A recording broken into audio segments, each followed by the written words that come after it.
Beleza. Então, pessoal, bem-vindos todos. Muito obrigado pela participação. Eu agradeço muito a, a atenção e o interesse de todos. Gostaria de agradecer o elogio do Henrique à minha camiseta. Essa camiseta é massa. Posso passar o link depois, quem quiser. Comprei baratinho no Shopee. Ah, eu gostaria de iniciar essa aula. Na realidade, eu não gostaria de iniciar essa aula falando o que eu vou falar, mas eu acho que é importante, tá? É, Nessa semana teve um acontecimento bastante triste. Teve um professor do Departamento de Informática e Estatística da UFSC que faleceu e ele foi meu primeiro professor de programação na faculdade. Eu achei bastante importante trazer isso e comentar isso aqui com vocês no começo da aula, porque foi uma pessoa que certamente teve seu papel em me habilitar a estar aqui dando esse curso para vocês. E como muitos aqui são alunos da UFSC, infelizmente para muitos a chance de ter uma aula com ele infelizmente não existe mais. Mas foi uma pessoa muito bacana, um professor muito atencioso, muito calmo, muito tranquilo, um dos melhores professores que eu tive ali no departamento.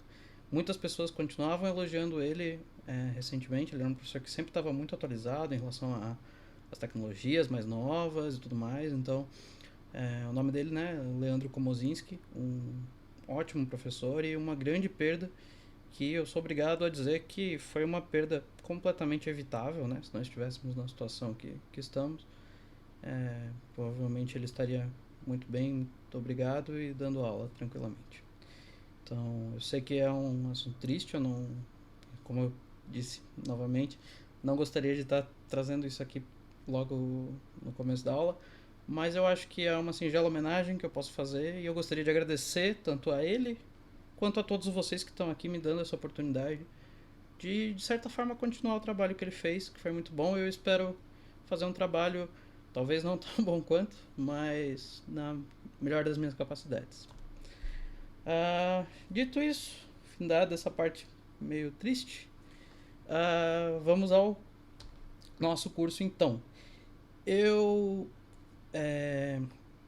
enviei para os alunos um material introdutório sobre o terminal. A gente vai ver várias coisas aqui na aula.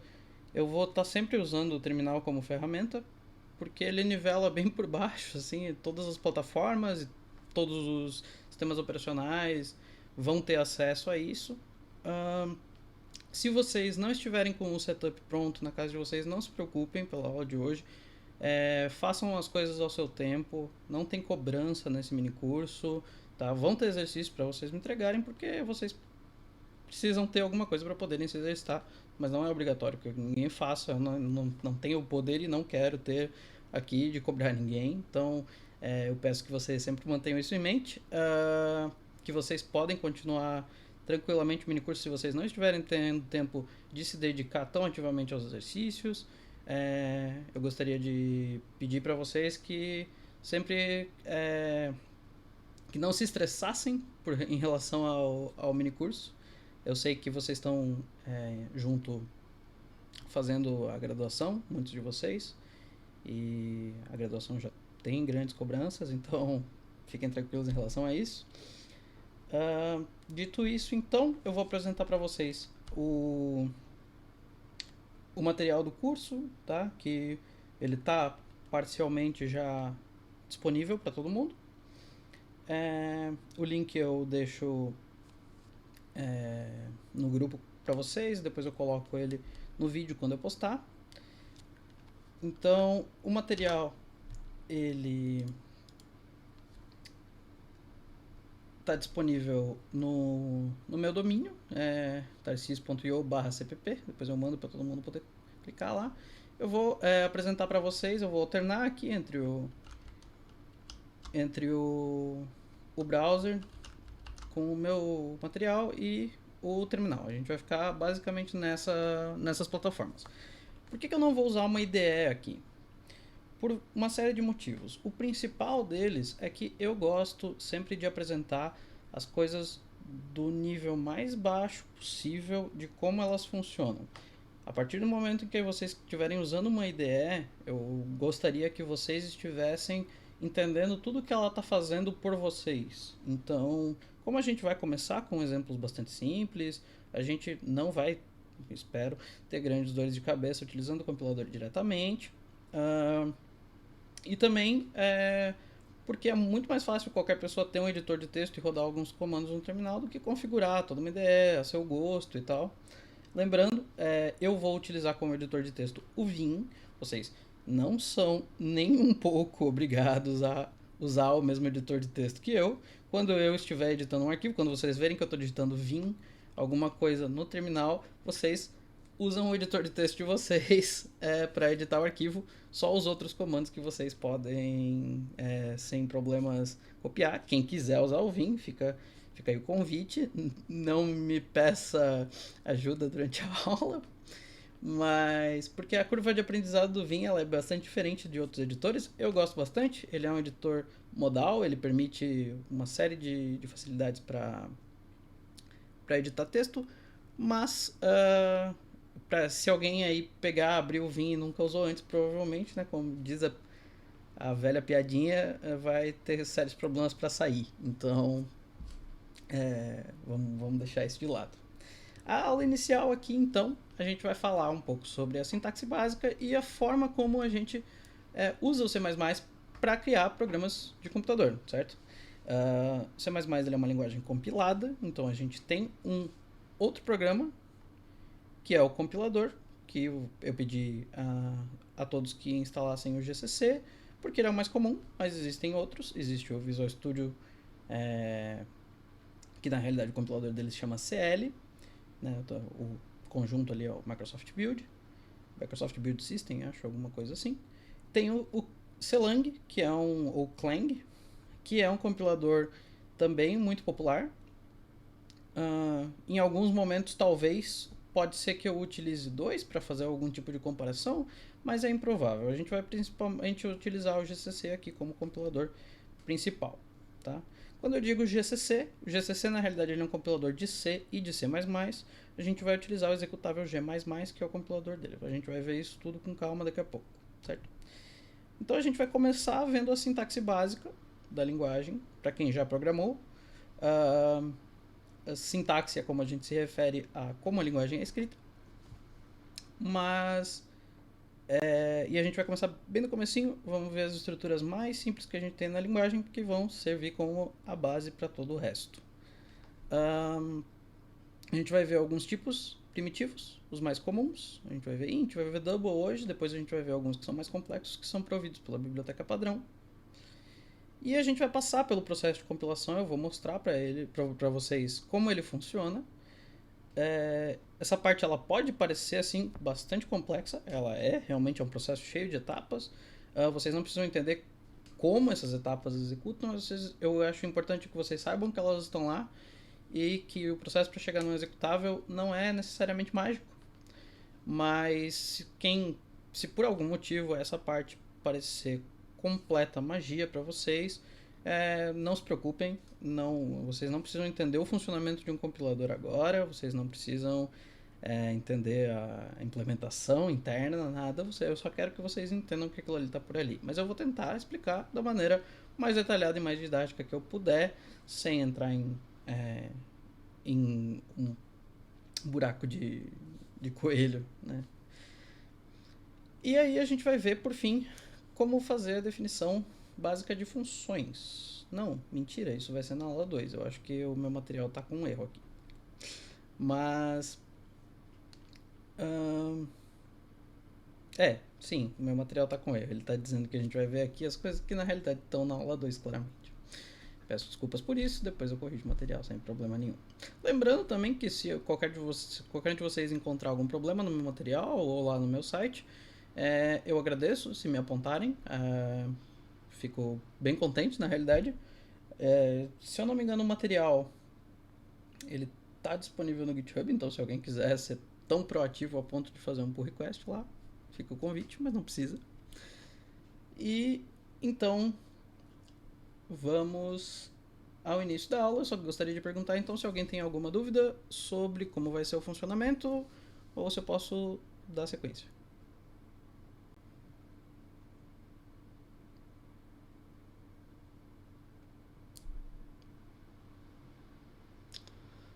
link para os slides. Eu posso jogar um ali no chat aqui já?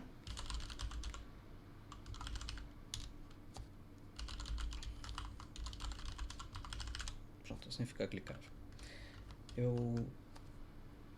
Mas eu pretendia passar para vocês depois, mas se vocês quiserem acompanhar junto aí, eu acho que também talvez seja melhor. Mais alguma coisa?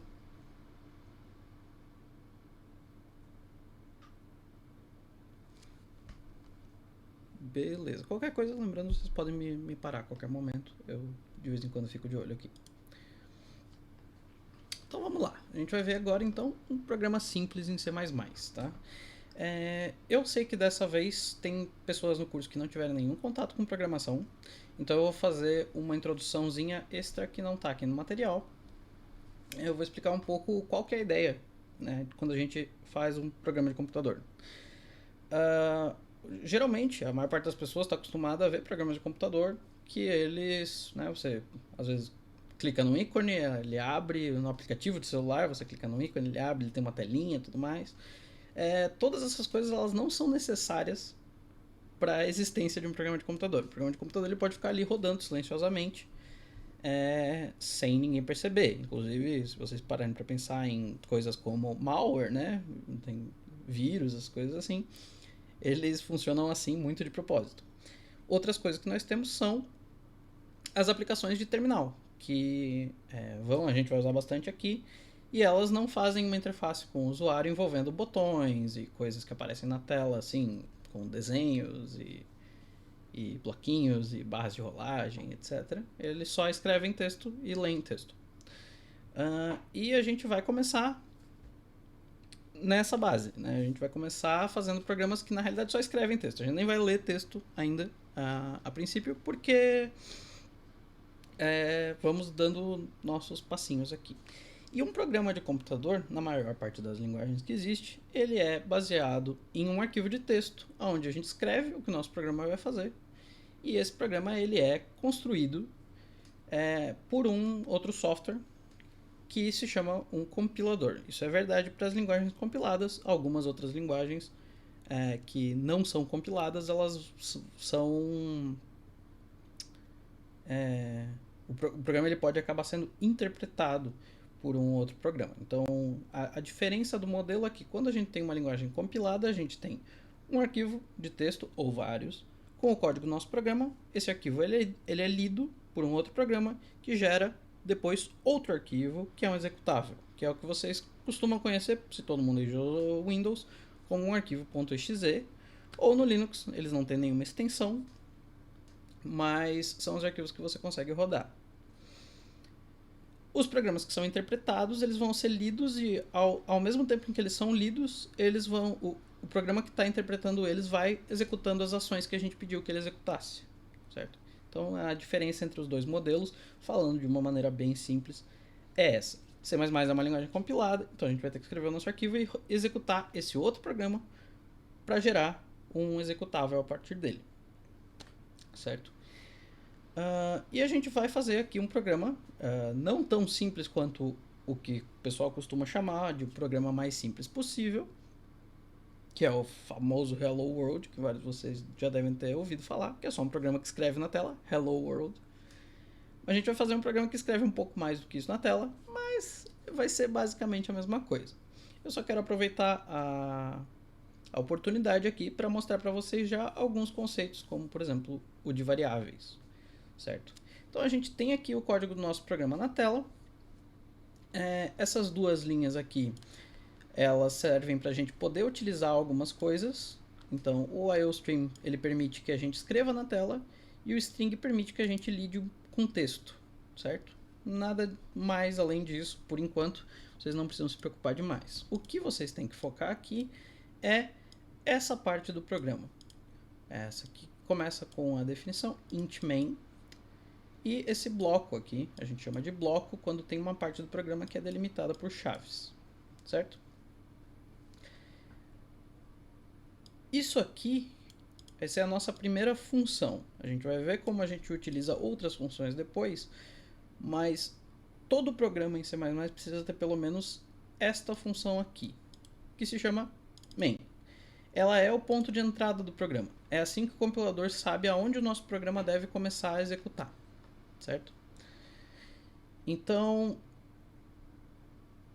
assim que o compilador encontrar essa função aqui, ele vai gerar no executável uma marcação que diz que quando esse executável for rodado, o código começa por ali. Eu tô fazendo uma mentirazinha didática para vocês, porque na realidade o código começa a executar em um outro ponto que depois leva ao main, mas para o nosso modelo mental aqui de como o programa vai funcionar, o main vai ser a primeira coisa que vai executar, certo? Então, a gente tem aqui a função main, ela começa com int main. O que isso significa? Isso significa que essa função aqui, depois que tudo executar, ela vai entregar para quem chamou ela, que no caso a gente pode imaginar que quem chamou ela foi o sistema operacional, um número, certo? Ela vai entregar um número para esse sistema operacional. E esse número a gente vai dar um valor a ele. A gente vai inventar o que ele funciona.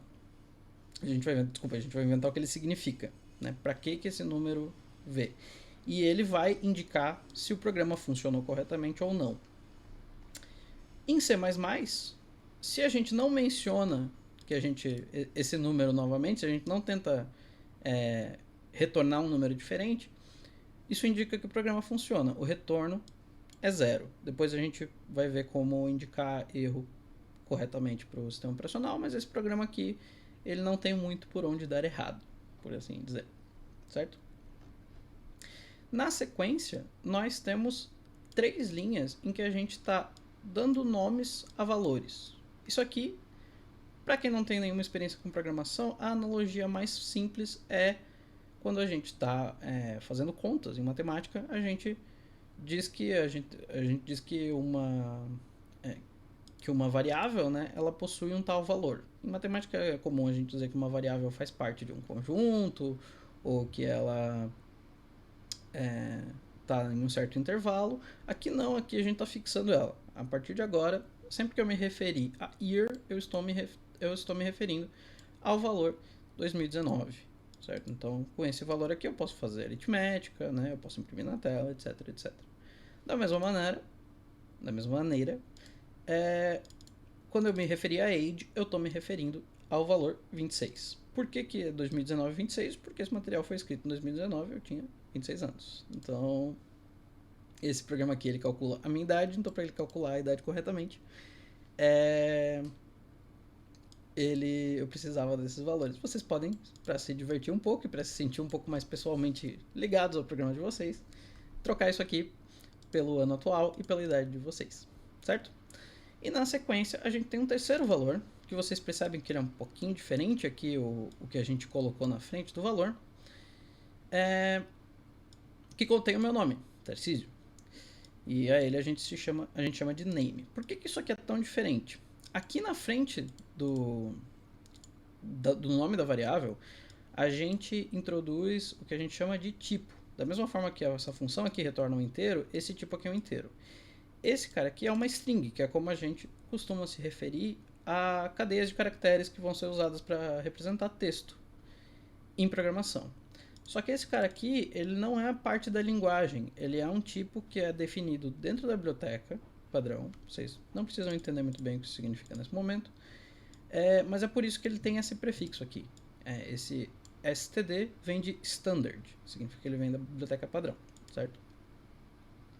Uma vez que a gente tem todos esses valores aqui, a gente consegue finalmente ordenar que o nosso programa faça alguma coisa, certo? Então a gente está pedindo aqui que ele escreva na tela, tá? Esse cara aqui ele representa a saída do programa, que se vocês viram o texto que eu enviei sobre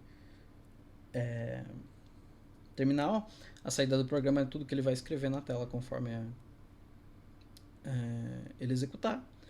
Ele vai escrever aqui, hello, vai colocar o seu nome na sequência, vai dizer, I see you were born in, e aí ele vai calcular a sua idade. Como? Ele vai pegar o ano atual e vai tirar ele vai calcular o ano do seu nascimento, confundi. Ele vai pegar o ano atual e vai retirar a sua idade, tá? Pode ter um errinho aqui, dependendo se você já fez ou não aniversário nesse ano, mas ele vai acertar a sua idade ali com uma margem de erro pequena. Então vamos ver isso em funcionamento. Deixa eu limpar isso aqui. Tá. Pra gente fazer qualquer coisa, na realidade eu vou mostrar pra vocês aqui. Vamos...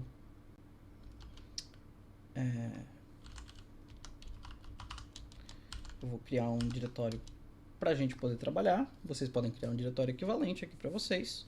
O código que eu fizer na aula, no geral, vai ser o código que estiver no material. Mas se alguém... se a gente fizer algum código diferente aqui, eu posso disponibilizar para vocês também. Teve uma pergunta ali. Se a saída em cout fosse um inteiro, ia precisar mencionar a biblioteca? Sim, porque o cout também faz parte da biblioteca padrão. Eu só não precisaria do stdstring, né? Eu poderia, aquela variável ela não precisaria existir, mas eu precisaria ainda dizer stdcout, porque o cout faz parte da biblioteca. Respondida a pergunta? Ok, beleza. Então, para a gente criar um arquivo em C++, a gente cria um arquivo com a extensão .cpp. A extensão não significa muita coisa. Existem outras extensões que são usadas para C++ também, como, por exemplo, .cc ou .c++, que é um dos que eu mais detesto, ou .c maiúsculo, mas convenciona-se que a mais normal é .cpp. Então, eu vou criar um arquivo chamado hello.cpp, ok?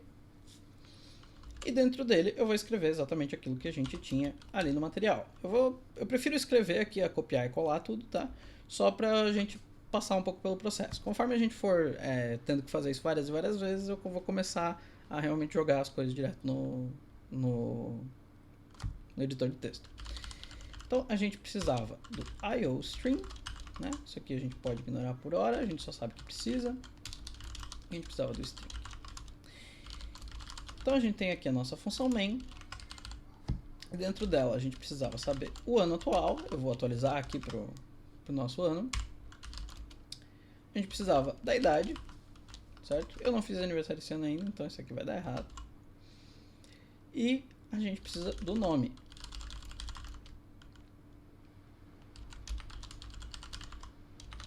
Beleza. Uma vez que a gente tem essas coisas, a gente pode usar o cout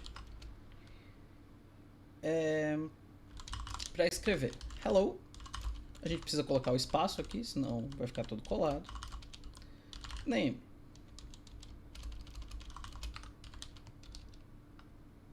I see you were born in. E aqui a gente faz então o ano atual menos a idade da pessoa. Isso aqui, tá? Esse _n, vocês podem até perceber que a cor ficou levemente diferente, ficou um pouco mais claro. Esse _n, na realidade, ele conta como um caractere só e ele indica que deve haver uma quebra de linha, tá? Ele deve, a saída deve passar para a linha seguinte. Se a gente não colocar ele, vai ficar esquisito. Vocês vão ver que o terminal o prompt do terminal vai aparecer novamente sem ser na linha seguinte, ele vai ficar colado com a saída do programa. Então a gente coloca aqui para que fique bonitinho. Qual que é o problema? Aspecto unqualified ID. Vou tentar compilar isso aqui e a gente descobre se tem algum problema. Então, para a gente fazer a compilação, a gente vai utilizar no terminal o programa G++, tá? A gente quer compilar o nosso programa hello.cpp, então a gente informa para ele o nome do arquivo de texto que a gente quer compilar. Conforme a gente for fazendo projetos mais complexos, a gente vai deixar de usar o G++ direto, a gente vai passar para um sistema de descrição de projetos. Eu vou usar o CMake, que ele vai fazer as coisas mais automaticamente para a gente, tá? Mas aqui no começo a gente vai fazer isso. E a gente diz para ele qual que é o nome do executável que a gente quer que ele gere. Então, -o indica para ele que a próxima coisa vai ser o nome do executável e a gente diz que a gente quer que ele gere um executável chamado hello. Vamos ver se realmente o código não está com nenhum problema. Tem um problema. Expected unqualified ID before. Então, o que foi? O que eu fiz de errado?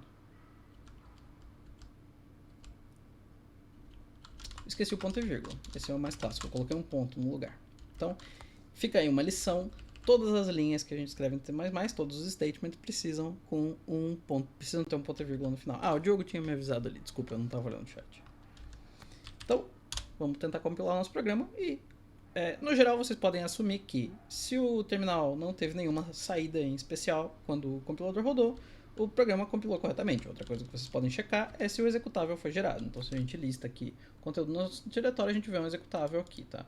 O meu LS, talvez o de vocês não esteja configurado para fazer a mesma coisa, mas ele indica que uma coisa é um executável tanto pela cor, quanto colocando um asterisco aqui ao lado. E se a gente executa esse nosso programa, então, ./hello é a forma que a gente executa um executável que está na pasta onde a gente está onde a gente está com o nosso terminal. A gente vê Hello Tarcísio, I see you were born in 1994. Eu, na realidade, nasci em 93, como eu falei, tem um erro no meu programa porque eu não fiz aniversário esse ano ainda, certo? Mas então, com isso, a gente tem aí o nosso primeiro programa compilado. Quem conseguiu seguir isso aí em casa já teve o seu primeiro contato com programação agora. Olha só, em C++ pelo menos, né? Imagino que boa parte de você já tenha tido contato em outros momentos. Mas esse programa ele foi um programa bastante simples, porque ele simplesmente foi uma sequência de instruções diretas. Ele não teve que tomar nenhuma decisão, ele não teve que repetir nenhuma operação, ele simplesmente executou de cima a baixo. Mas, como no nosso primeiro exemplo,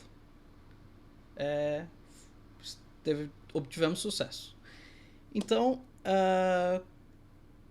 abro aqui novamente para dúvidas. Alguém teve alguma dúvida sobre o que foi feito até agora? Gostaria de alguma explicação?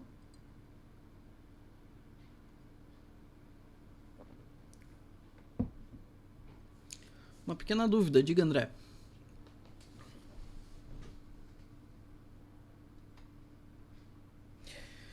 Por que tu quebra a linha para colocar as chaves? Porque eu quero, tá? O estilo que eu costumo seguir em C++ é que quando o bloco é de uma função, eu quebro a linha antes. Se for o bloco de um for, de um if, etc., eu não quebro. O que o traço O indica? O traço O indica que esse aqui é o nome do executável que a gente quer que ele gere, certo? Se eu colocasse aqui outra coisa, como por exemplo hi, ele gera um executável chamado hi, certo? Também tem uma dúvida, tem algum motivo para o Cout usar o operador de shift? Esse é um operador de shift, na realidade. Quando a gente está operando com inteiros, esse é o operador de shift, mas C++ permite que a gente redefina o que os operadores fazem dependendo dos tipos que a gente está operando. Então, o Cout ele usa esse operador como operador, o pessoal chama de operador de streaming. Mas ele realmente é o operador de shift reaproveitado. Geralmente traço O é flag para output. De fato, boa parte dos programas de terminal que geram algum output que permitem que você configure o nome do output utilizam essa flag. Vocês sempre podem checar com o help, né, do software. Então, por exemplo, mais traço help provavelmente vai ter um monte de opção, mas de fato aqui, ó, traço O file, place the output into file. Se vocês não colocarem o traço O, vocês vão ver que ele gera um executável com um nome padrão chamado a.out, certo? Às vezes quando está programando assim, só quer testar uma coisa, faz isso e usa o a.out. Isso aqui é um nome que vem muito antigamente de um formato de executável que existia, mas hoje em dia é bastante incomum e geralmente a gente gera o executável com o nome. Mais alguma dúvida?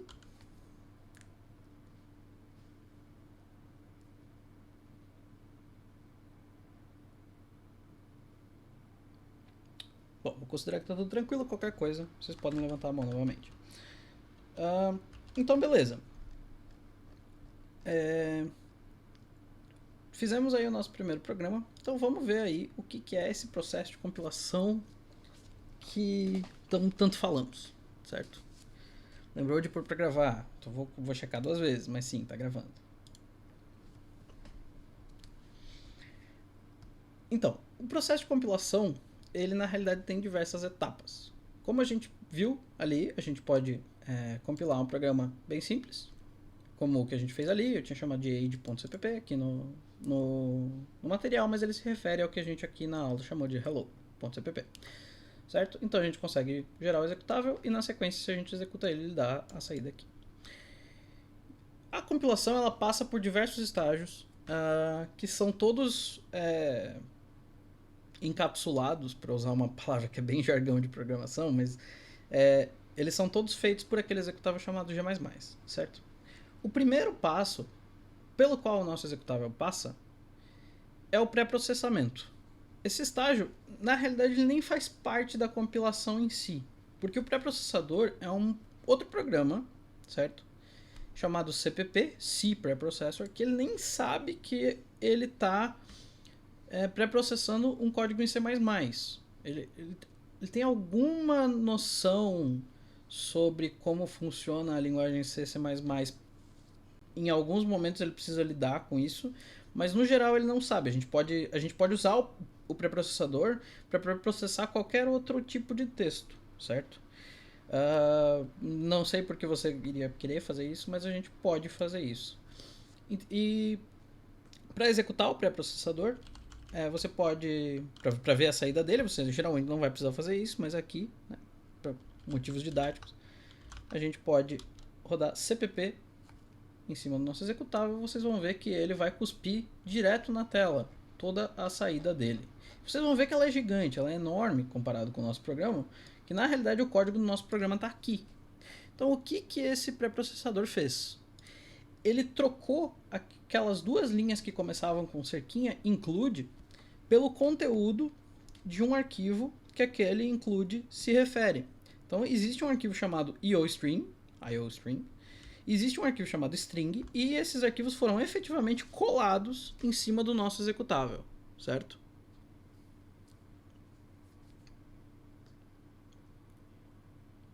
Sim, eu estou gravando pelo OBS, sim. Uma vez que ele fez isso, aí sim o nosso compilador começa a entrar em ação.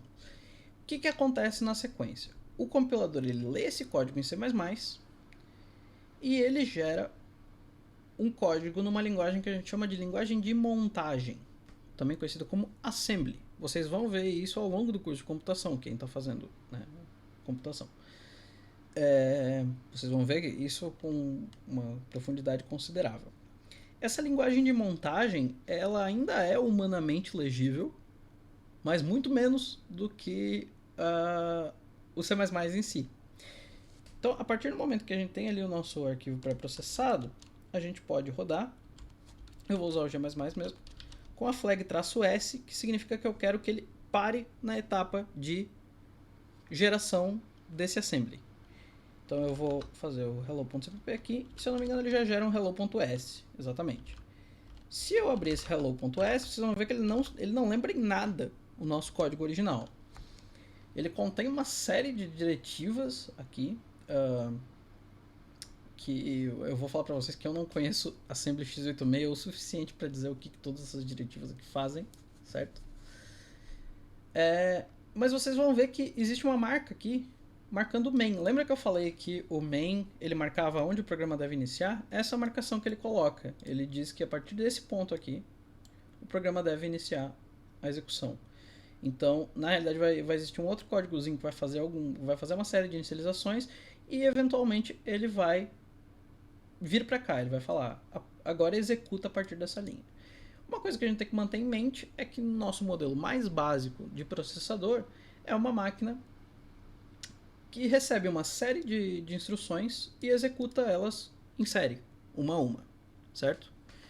Então, o pessoal que está fazendo organização de computadores aí tá se lembrando da aula. Então, o processador ele segue uma série de instruções em ordem, né? Isso não é estritamente verdade. Se alguém que tem um conhecimento mais profundo de processadores ouviu eu falando, pode ficar um pouco incomodado. Mas essas operações elas são super simples, elas são operações que envolvem carregar valores de memória, trocar valores de lugar, fazer operações aritméticas e booleanas em cima desses operadores.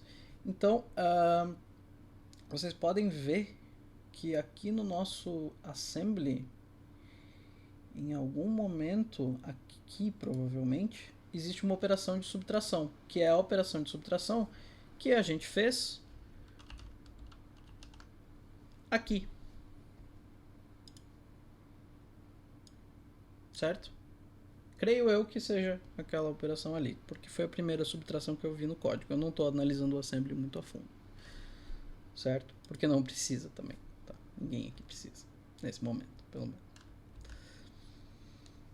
Feito isso, só que essa linguagem de montagem ela ainda não é entendida pelo processador do computador, porque ela ainda é textual. Ela ainda está escrita de maneira que um humano pode ir ali e ler aquilo e, com o conhecimento necessário, avaliar o que aquilo ali está fazendo. E o compilador, na realidade, ele espera uma série de instruções em binário, né? Ou seja, ele espera uma sequência de zeros e uns que ele vai interpretar, geralmente byte a byte ou word a word. No caso do x86, as instruções na realidade têm tamanhos variáveis, não precisamos entrar nesse mérito. Então, se a gente seguir o processo, a gente consegue, na realidade eu vou usar a flag -c aqui, a gente consegue transformar esse código, hello.s, em um arquivo objeto, que é esse hello.o aqui. Esse arquivo, se eu tentar abrir ele no meu editor de texto, eu creio que eu vou ter uma visão questionável. O arquivo ele tá em binário, então o editor de texto encara ele basicamente como lixo. Mas a gente consegue ver aqui na frente, logo no comecinho, que existe um header escrito elf. Então esse arquivo aqui ele já está no formato que o Linux considera como executável. Só que esse arquivo aqui ele ainda não pode ser executado. Se eu tentar executar hello.o, bom, o arquivo, eu vou ter uma falha de permissão porque o arquivo ele não está marcado como executável. Mas se eu marcar esse arquivo como executável, tá, vocês não precisam saber exatamente o que isso aqui está fazendo, eu não vou ter sucesso tentando executá-lo. Por quê? Porque esse arquivo ele ainda não passou por um outro processo chamado linkagem ou ligação, certo? Que é o processo seguinte à geração do código objeto. Então, o arquivo ele foi montado, a gente ainda consegue rever o assembly a partir daquele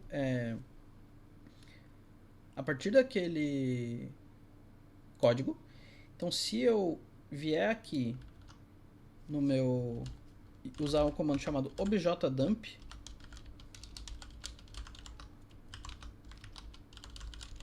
eu consigo ainda voltar a ver aquelas operações que a gente tinha. Porque o processo de desmontagem, que seria pegar o código objeto e transformar ele de novo no código montado, é muito simples, porque na realidade cada operaçãozinha daquela em assembly ela é transformada numa instrução. E essas instruções elas podem ser mapeadas de volta para assembly de maneira muito simples, exceto por algumas pequenas exceções. Então esse processo ele é bem fácil de desfazer, certo? Só que esse arquivo ele ainda não possui as bibliotecas com as quais esse código foi ligado. Então ele sabe que ele precisa, por exemplo, chamar o operador de saída do cout, que é aqueles dois sinais de menor, que também é o operador de shift. Ele sabe que ele precisa usar aquilo para escrever na tela, mas ele não sabe o que é aquilo não está ainda no nosso programa. E no processo final de linkagem, isso aí vai passar a estar acessível para o nosso programa. Existem vários tipos de linkagem, existe linkagem dinâmica, existe linkagem estática, mas isso não vem ao caso aqui também para essa parte inicial. Mas a partir do momento em que a gente chama o compilador usando o nosso hello.o como entrada, a gente vai, enfim, chegar num executável de verdade. Vou chamar de hello2 só para não confundir com o executável que a gente gerou anteriormente. Não deu certo, o que houve? Perdão, eu troquei a ordem dos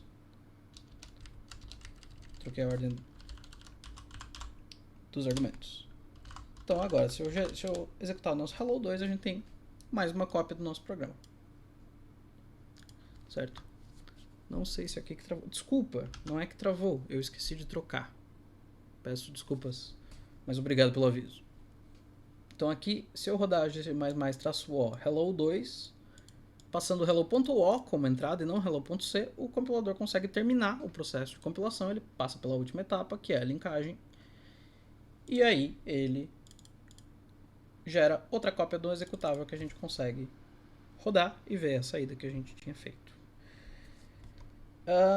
Novamente, vocês não precisam ter esse processo todo em mente, entender cada passo a passo. O que eu quero é que vocês entendam que esses passos existem, porque mais para frente, conforme a gente for trabalhar com programas que tem mais arquivos, ou que a gente queira usar uma biblioteca externa, a gente precisa entender que os arquivos eles vão passar por esses passos, em que ordem, e aonde as bibliotecas vão entrar, aonde os arquivos vão ser unidos em um executável só. Então é interessante que vocês tenham essa base nesse processo linear, para que vocês entendam como isso vai acontecer. Ok. No material aqui tem um diagraminha bem simplinho, eu fiz há muito tempo, que ele mostra aqui que o arquivo .cpp ele passa pelo processamento, vira um arquivo .i, passa pela compilação, vira um arquivo .s, e aí na montagem diversos arquivos .o são ligados em um executável só, certo? O nosso executável ali ele veio de um arquivo só, mas ele não precisaria. O nosso código ele pode ter vários pedaços divididos em vários arquivos. A gente vai ver que isso é extremamente importante para a nossa organização conforme o tamanho dos nossos projetos aumentar. Alguma dúvida aqui? Lembrando que, novamente, essa parte aqui eu não preciso que vocês tenham um entendimento super profundo, mas se alguém tiver alguma curiosidade, ou se alguém realmente não entendeu algo aqui está um pouco perdido, por favor, abro novamente para perguntas. Diga, André. Não me importa, só você não vai ser ouvido na gravação.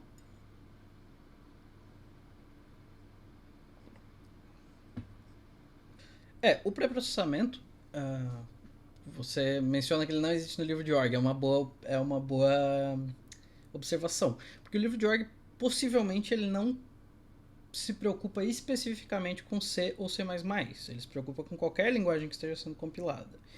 E para a maior parte das linguagens que está sendo compilado, os passos são todos os que a gente viu, menos o de pré-processamento. O de pré-processamento ele é bastante específico de C e C++, até acho que já foram feitas outras linguagens que utilizam o mesmo pré-processador, mas o C e C++ utilizam esse pré-processador como um mecanismo principalmente para que arquivos tenham conhecimento de coisas que são definidas em outros arquivos. A gente vai ver como dividir os projetos em diversos arquivos. Depois a gente vai ver que o pré-processador é extremamente importante nessa parte.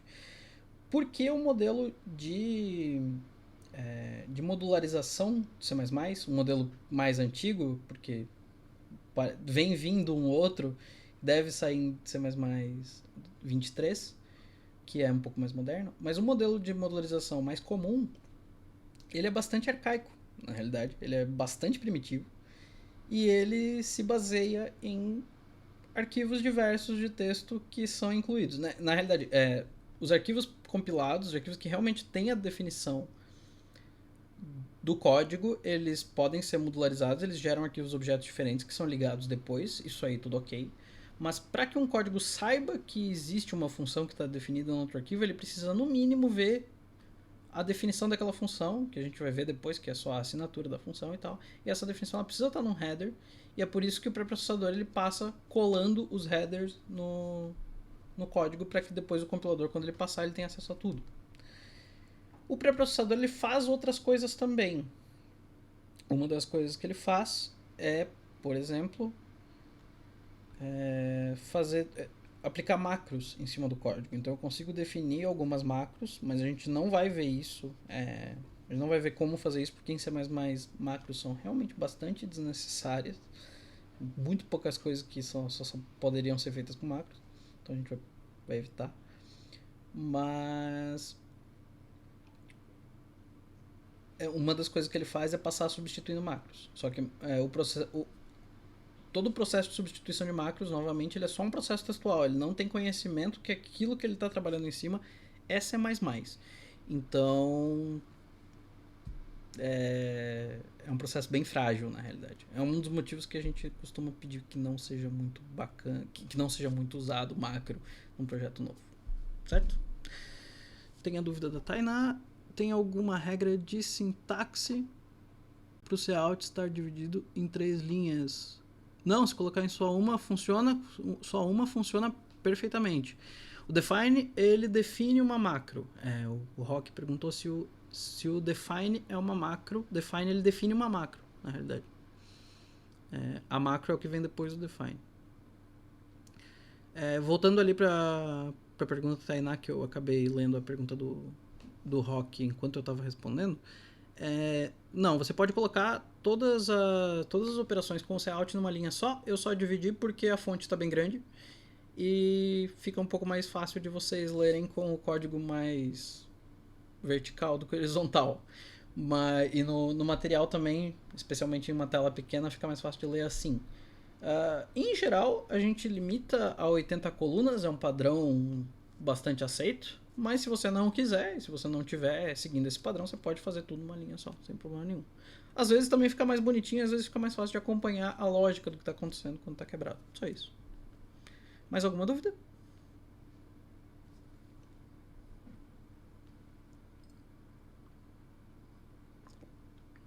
Não? Beleza. Então, seguimos adiante. Então, a construção if, else. Tá? Que não está escrito if, else. Tá? Else e if é uma coisa só. A gente vai ver essa construção agora, ela vai permitir que a gente tome decisões dentro do nosso código, certo? Então a gente tem um código aqui, na sequência, a gente quer resolver alguma coisa, a gente quer fazer alguma coisa, que ela é baseada em uma condição. A gente tem que checar se uma coisa é verdade ou se não é. E dependendo se ela for verdade ou não, a gente executa um código diferente. Então aqui a gente tem a nota de um aluno, representada como um double, e a gente quer dizer para o aluno se ele foi aprovado ou se ele foi reprovado. Estou seguindo aqui diretamente as regras da UFSC, então 5,75 vai ser a nota mínima de aprovação. Então, se a nota do aluno for menor do que 5,75, e nesse caso, infelizmente ela a gente deve ver na saída sorry, not this time. Tá? Vocês talvez estejam pensando, nossa, que professor babaca, ele faz todas as coisas em inglês. Quando eu estou dentro do código, eu prefiro fazer as coisas em inglês só porque, como o idioma da linguagem já é em inglês, eu acho que fica um pouquinho mais consistente, tá? Mas se vocês quiserem fazer o programa de vocês em português, não vejo muito problema nas strings.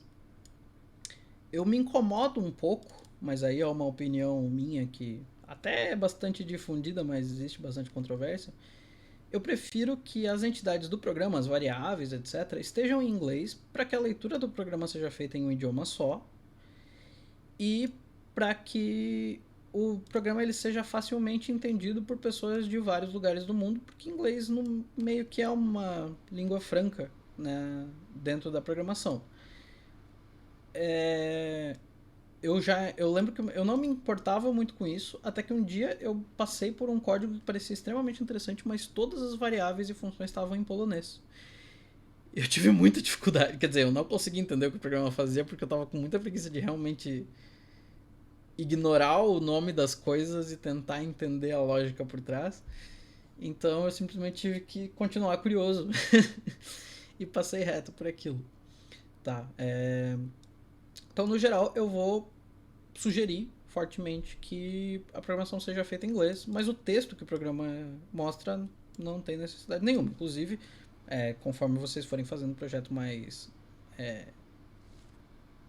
complexos e que vocês queiram dar acessibilidade maior ao projeto, o ideal é que, na realidade, o texto que o programa mostre possa ser configurado, dependendo do sistema operacional, dependendo das preferências do usuário. Okay? Então, só para tirar isso aí de lado.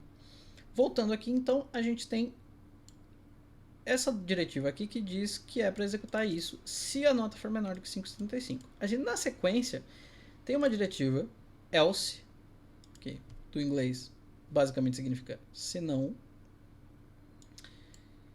E a gente tem um novo if dizendo que se a nota for menor do que 8, a gente fala para o aluno que Tudo bem, passou. Mas não passou com mérito.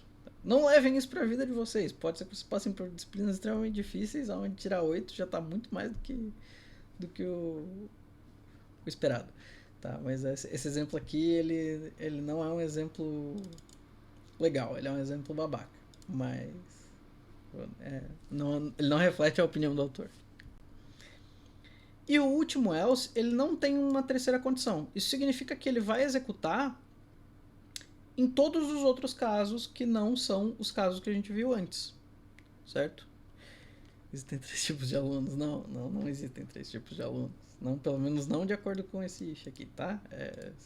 Não é. Eu declaro que a minha opinião não é pautada pelo que está escrito nesse código. Então vamos ver esse código executando, tá? Eu vou, mais uma vez, como essa aula é introdutória e a gente nunca viu um if na vida, eu vou escrever ele aqui. Vou fazer um grade.cpp. A gente precisa do IOString. A gente não precisa de string porque a gente só está escrevendo na tela, mas a gente não está usando variáveis que contenham texto. Então a gente, nesse caso, não precisa do string. E a gente tem aqui, então, a nossa variável grade. Espera aí, eu não estou streamando. Então a gente tem aqui a variável grade. Se essa variável for menor do que 5,75, a gente diz para o aluno, sorry, not this time. Se ela for menor do que 8, a gente diz para o aluno, sorry, não, it's okay. It's okay.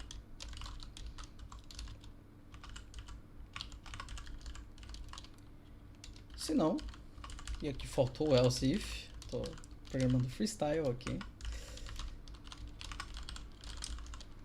a gente diz para o aluno, congratulations. O texto era diferente ali, mas se a gente executar esse programa aqui, então, quer dizer, primeiro, se a gente compilar esse programa,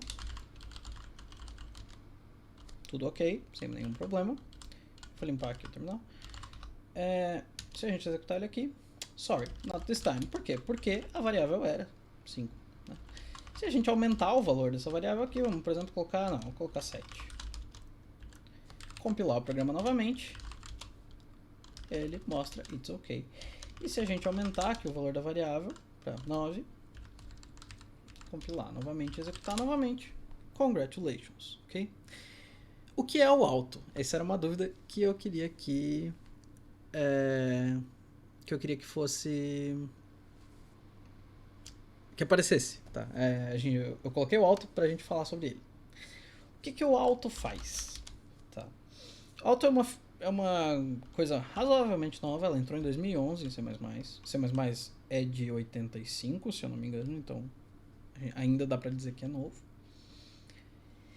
E ele basicamente significa que eu quero declarar uma variável e o tipo dela vai ser o tipo daquilo que eu estou usando para inicializar ela, certo? Então, no caso, deixa eu ver, a dúvida do Rock.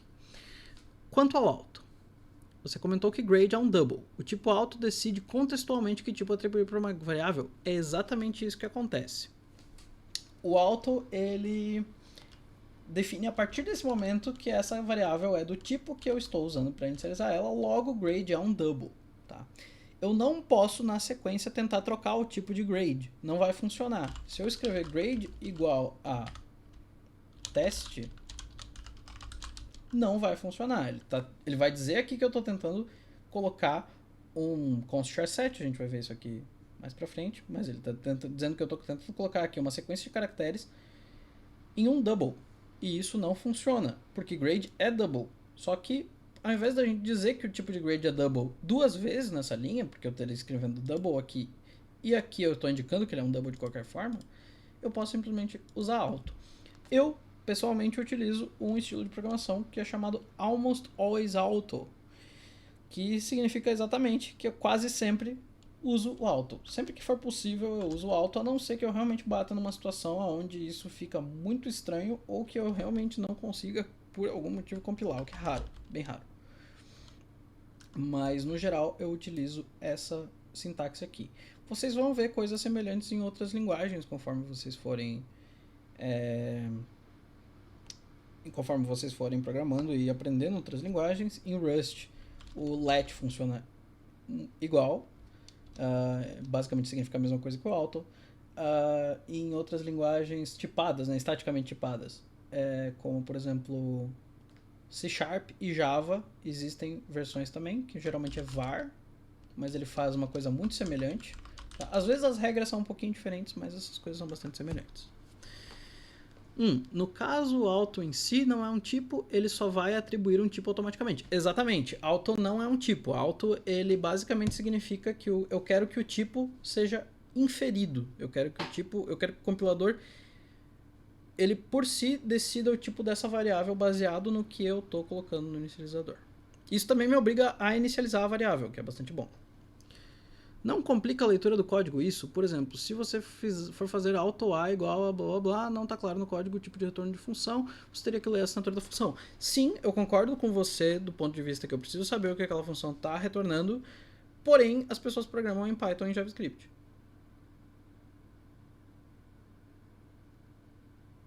Justo. Bastante gente que usa C++ reclama um pouco disso. Eu já vi pessoas assim, acho muito confuso, eu não sei que tipo é esse. Eu não pessoalmente tenho esse problema, talvez por costume, utilizar linguagens dinamicamente tipadas onde eu não anoto o tipo das coisas na maior parte dos casos. Python é uma delas, mesmo que eu use a anotação de tipos em Python. Na hora em que eu vou atribuir uma variável, eu não coloco o tipo. Mesmo quando eu estou usando Python estaticamente checado. E isso, no geral, não é uma dor de cabeça. Se o seu compilador e as suas ferramentas forem boas o suficiente, você consegue checar o tipo da variável no editor e você consegue ter o autocomplete te mostrando quais funções estão disponíveis naquilo e tudo mais. E, no geral, isso não é um grande problema. Tá? Ainda tem bastante gente que se incomoda e aí fica de cada time de programadores discutir o que acha melhor fazer ou não. Mas no geral eu não acho que seja uma grande justificativa, e o auto ele tem diversas vantagens em ser usado. Uma delas, que eu mencionei aqui, é que eu não posso declarar uma variável com auto e deixar de inicializar ela. Eu não posso fazer isso aqui, não tem como, não vai funcionar. Se eu tentar salvar esse código aqui, ele vai dizer que eu estou tentando declarar como auto, mas eu não estou inicializando, então ele não tem como saber o tipo. E isso é bom porque evita variáveis não inicializadas, que são uma fonte de bug considerável. Isso já é uma vantagem bem simples, mas já é uma vantagem. Certo? Mais alguma dúvida?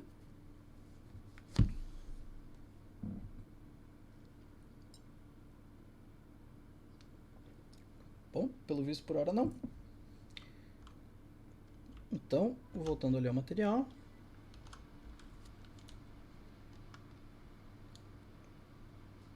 Aqui.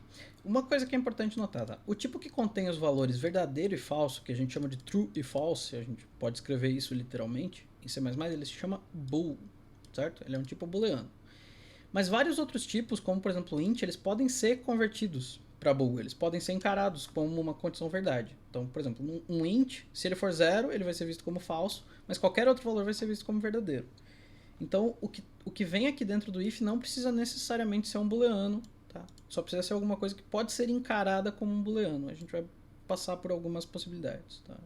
Conforme a gente for vendo C++. Mas aqui no caso o retorno desse operador aqui, ele é um booleano. Outra coisa que é importante notar, algumas pessoas talvez tenham utilizado linguagens onde isso não é necessário, mas em C++ a condição precisa estar dentro de parênteses. Tá? Se não colocar esse parênteses, o programa não vai compilar, é um erro de sintaxe. Então aqui a gente experimentou alterar o valor. E aqui tem toda uma explicação sobre o auto, tem aqui algumas vantagens sobre o auto, tá no material, certo? Então eu fico contente que tenha aparecido a dúvida, porque é importante que vocês estejam prestando atenção nesses pequenos detalhes e analisando o código como um todo.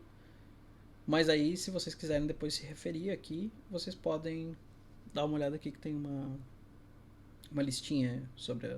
Tem aqui, na realidade, duas vantagens simples e tal. E uma descrição de como ele funciona. Tudo tranquilo até aqui. Sobre a parte do if, ficou alguma coisa? Tem alguma dúvida? Senão, vamos seguir.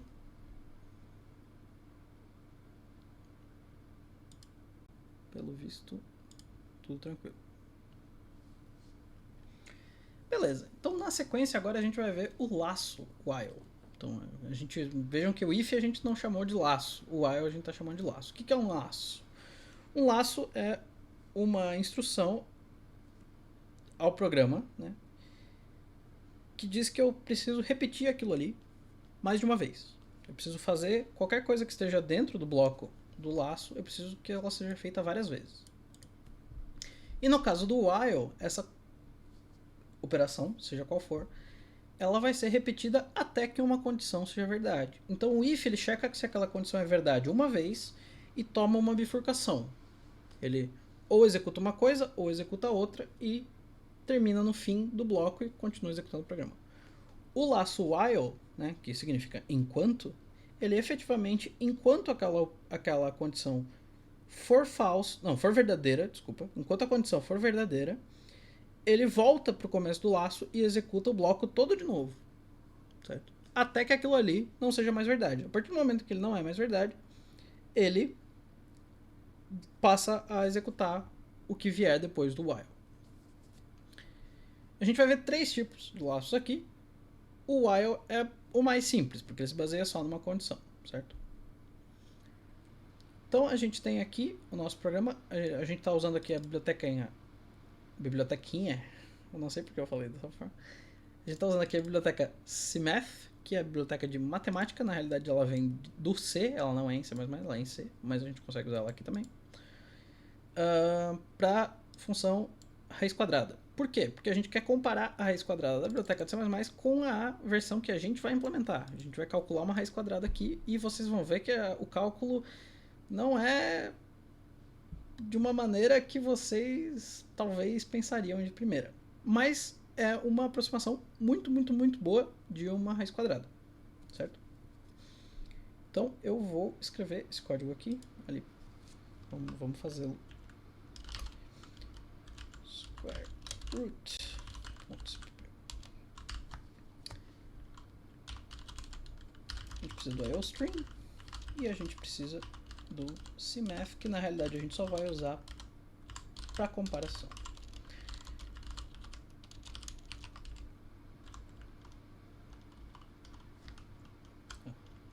Esqueci de trocar o nome. Desculpa. Tá. É que eu tenho que trocar o workspace e o output do OBS. Aí são dois atalhos. Eu vou ver depois se eu consigo melhorar isso no meu setup para que seja automático. Aqui eu vou introduzir uma função, mas a gente não vai realmente se importar muito com como isso funciona. Tá? Então eu vou fazer aqui uma função chamada square root.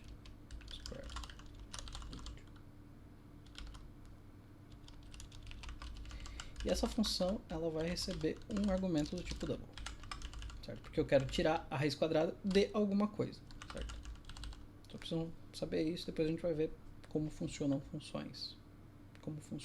Bonito. Então aqui a gente vai ter uma variável chamada old e uma variável chamada guess. E aí, enquanto guess for diferente de old,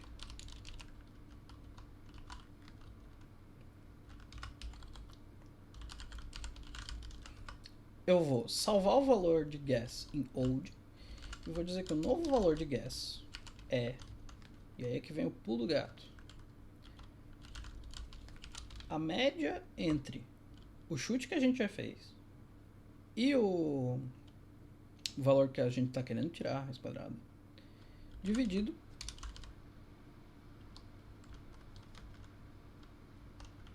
isso, desculpa, lembre-se da precedência do operador, certo? É o x dividido pelo nosso chute mais o nosso chute.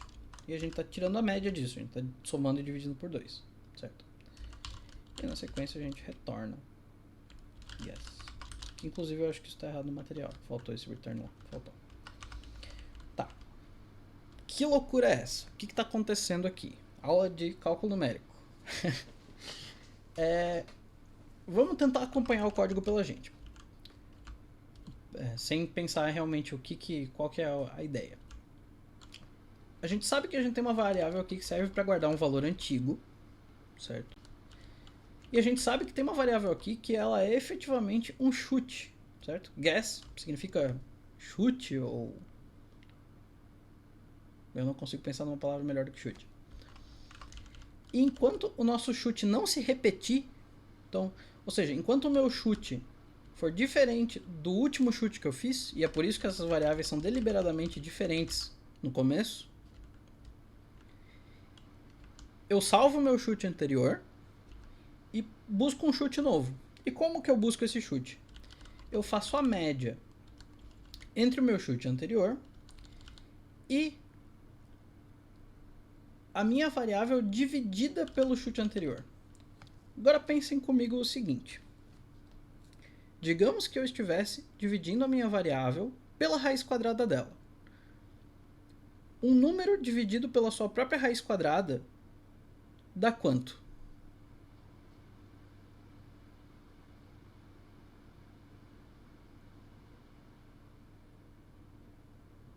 Aguardo respostas no chat.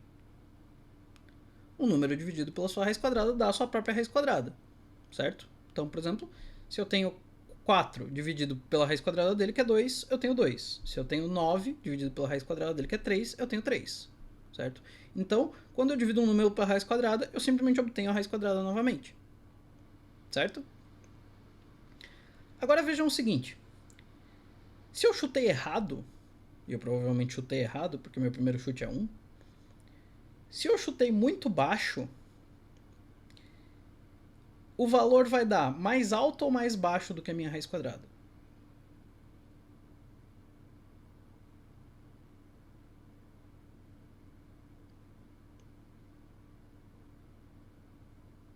Mais alto. Porque quanto maior o número pelo qual eu divido o outro, menor é o resultado. Então, por exemplo, se o meu número era 9 e o meu chute foi 1, eu vou obter novamente 9, que é mais alto do que a raiz quadrada dele, que é 3. Certo? Em compensação, se o meu chute for muito alto, vai acontecer o contrário. Eu vou obter um número menor do que a minha raiz quadrada. Certo? Por exemplo, se eu chutar 5 e eu dividir 9 por 5, eu vou obter um número que é menor do que 3. E aí, o que eu estou fazendo aqui? Eu estou pegando o meu chute atual e eu estou fazendo a média entre ele e o meu número dividido por ele. Ou seja, se o meu chute for muito baixo, digamos aqui, eu vou fazer aqui um comentário. Digamos que o meu x é 9. E digamos que eu chutei 1. Eu vou fazer a média entre 1 e 9, porque 9 dividido por 1 dá 9. E essa média aqui vai dar 5, que é um chute mais baixo do que o anterior. Certo? Daí eu vou fazer novamente a média entre 5 e dessa vez 9 sobre 5. 9 sobre 5 que dá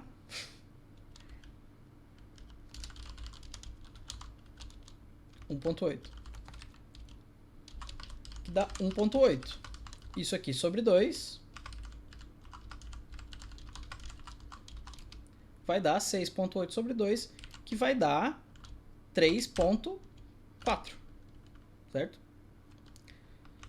Na sequência, então, eu vou fazer 3.4 mais 9 sobre 3.4, que vai dar alguma coisa um pouco menor do que 3, certo? Então, 3.4, 9 sobre 3.4, que vai dar 2.6, certo? Então eu vou fazer a média entre 3.4 e 2.6. Vocês percebem que essa média ela tá indo cada vez mais para a raiz quadrada? Por quê? Porque ela sempre... Eu tenho um número que é mais baixo e um número que é mais alto do que a raiz quadrada. Porque se o número for baixo, o resultado de x sobre gas vai ser mais alto. Se o número for muito alto, o resultado de x sobre gas vai ser mais baixo. Então eu estou sempre convergindo para a raiz quadrada. Eu sempre me aproximo cada vez mais da raiz quadrada. E a partir do momento em que o meu resultado der o mesmo resultado duas vezes, na realidade aqui eu deveria estar me baseando num limiar de erro, mas aqui para essa versão simples isso aqui vai funcionar. Quando o meu número repetir duas vezes, isso significa que eu cheguei na raiz quadrada. Porque a partir do momento em que eu chegar na raiz quadrada, eu vou ter 3 mais 3 sobre 2, que vai dar 3 de novo. Certo? Vamos ver isso em ação.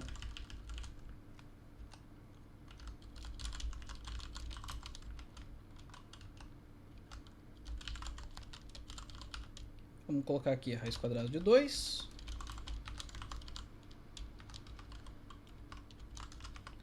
Seguido da versão da biblioteca padrão.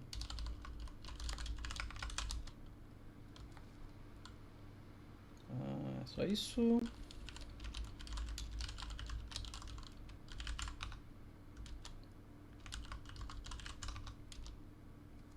Com 5 dígitos, a gente pode pedir para ele digitar mais dígitos, a gente obteve o mesmo resultado da biblioteca padrão. Certo? Alguma dúvida aqui sobre o método que a gente usou ou sobre o last while? Se vocês não entenderam muito bem o método que a gente usou, tudo bem, mas eu espero que minha explicação tenha sido razoavelmente decente. Se alguém tiver alguma dúvida, por favor.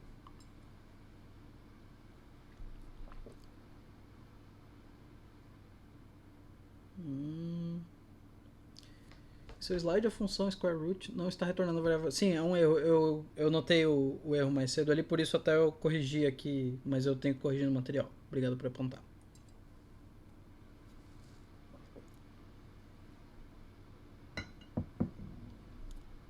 Mais alguma coisa? Pelo visto, por hora. Não. Então, voltando aqui para o material. Então, aqui a gente analisa o while, né, parte a parte, que vocês podem seguir o material. A gente tem a condição aqui, ela funciona da mesma forma que o if, ela precisa ficar entre parênteses, certo? E na sequência a gente tem um bloco. Certo? Essa é a sintaxe do while, ele não tem um else, ele não tem mais nada. E aí aqui vocês têm uma explicação de como aquele método de tirar a raiz quadrada funciona. Aqui tem uma introduçãozinha sobre funções pela qual a gente vai passar. Na aula seguinte a gente vai ver funções um pouco mais a fundo, mas eu acho que vale a pena explicar para vocês aqui um pouco o que a gente fez. Então, vale a pena, né? Numa aula é bastante importante, vale bastante a pena explicar o que foi feito, realmente. Aqui a gente tem o tipo do retorno da função, ou seja, essa função aqui, quando ela for invocada por alguém, quando alguém pedir para essa função executar, essa pessoa vai receber um valor e ele vai ter um tipo em específico, porque qualquer valor em C++ precisa ter um tipo em específico. No caso, essa função aqui ela vai retornar um double. O que é um double até? Eu já usei esse termo aqui várias vezes e talvez tenha algumas pessoas que estejam boiando. Para representar números com vírgula, a gente usa esse tipo chamado double. Ele se chama double porque ele é um tipo que tem precisão dupla. Ele tem precisão dupla em comparação com o tipo antigo de números com vírgula, que se chamava float. Que se chama float porque ele tem um ponto flutuante. Ou seja, ele consegue reproduzir coisas, números com vírgula, onde o ponto pode estar em qualquer dígito. Porque a representação dele é basicamente baseada em notação científica. Tá? Esse número com precisão dupla, ele é necessário para a maior parte das operações que a gente precisa fazer com pontos flutuantes, porque a precisão do float é bem baixa. Na sequência, a gente tem o nome da função. Então, quando alguém quiser executar esse código aqui, essa pessoa precisa saber qual que é o nome que foi dado, certo? Então, a gente usa ele aqui embaixo. E aqui a gente tem o que a gente chama de parâmetro, ou argumento. É mais comum chamar de parâmetro no contexto de linguagem de programação. Bom, não, nem sempre. Em Python é bem comum usar argumento. Então, esquece o que eu falei. E esse parâmetro ele também precisa ter um tipo. Eu só aceito argumentos que são do tipo double. Ah, meu Deus, eu não troquei a tela novamente. Tô aqui falando pro vento. Desculpa. Tipo da função, nome da função, tipo do argumento, nome do argumento. O argumento ele fica disponível aqui dentro da função para a gente usar ele quando a gente quiser. Então aqui a gente usa ele nesse ponto aqui da função, certo? E se a gente tentar invocar essa função com qualquer número que não seja do tipo double ou um tipo que possa ser compatível com double, aqui a gente chama com um inteiro, mas esse inteiro ele é implicitamente convertido para um double, tá? Mas se a gente tentar chamar essa função aqui com um tipo como, por exemplo, uma string, ela não vai compilar, certo? Ele vai dizer que não existe uma função que eu possa chamar, que se chama square root e aceite esse tipo aqui. E quando essa função ela chega na palavra return, ela sabe que ela computou o valor que ela precisa retornar e esse valor é basicamente substituído, né, a chamada dela é substituída por esse valor aonde ela foi chamada. Auto poderia ser usado no lugar de double para determinar o tipo de retorno da função, apesar de parecer ser algo tóxico de se fazer. Não, eu tenho quase certeza que até hoje aqui não é possível. Não, pera, é possível sim, é possível. Desculpa, viajei, é possível. Aqui não tem problema, ele determina baseado no return. Inclusive em código genérico isso não é incomum. Código genérico é um assunto bastante mais complexo, mas às vezes isso aqui pode ser uma mão na roda sim. Colocar em qualquer lugar é ruim, e quando você não tem acesso à definição da função, que a gente vai ver que é uma coisa que volta e meia acontece, isso não tem como funcionar. Então, para boa parte das coisas que a gente vai fazer, não é possível. Mas quando a função está definida no mesmo arquivo, é possível sim. No argumento o auto não pode. Não, no argumento não faz muito sentido ter um auto aqui ainda, pelo menos. Eu não sei se com a proposta de concepts isso entrou, eu acho que não. Mas para o argumento ser alto, aí a função precisaria basicamente ser gerada novamente para cada tipo possível. Que seria basicamente equivalente a você escrever um template, que novamente é coisa de código genérico, que é um assunto mais pra frente. Mais alguma dúvida? Alguma dúvida sobre o laço while? Imagino que várias pessoas já tenham visto, mas talvez algumas pessoas que não tiveram contato com programação ainda. Espero, inclusive, se tiver alguém assistindo nesse momento que não teve contato com programação e quiser dar um feedback se está dando para acompanhar tranquilamente, eu agradeço bastante.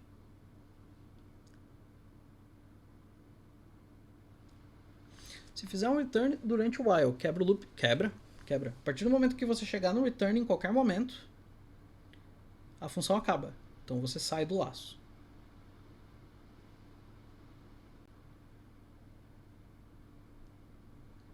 Mais alguma coisa? Por hora não. Qualquer coisa podem enviar.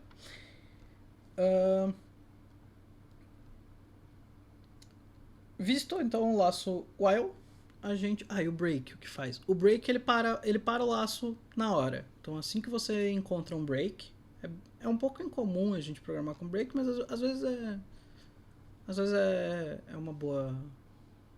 É uma boa forma de fazer algumas coisas. Ele quebra o laço na hora. Geralmente, um laço assim simples, você espera que a quebra ocorra porque a condição parou. Mas em alguns casos fica um pouco mais claro você ter um break condicional dentro do bloco do código. Certo? Então seria um break dentro de um if.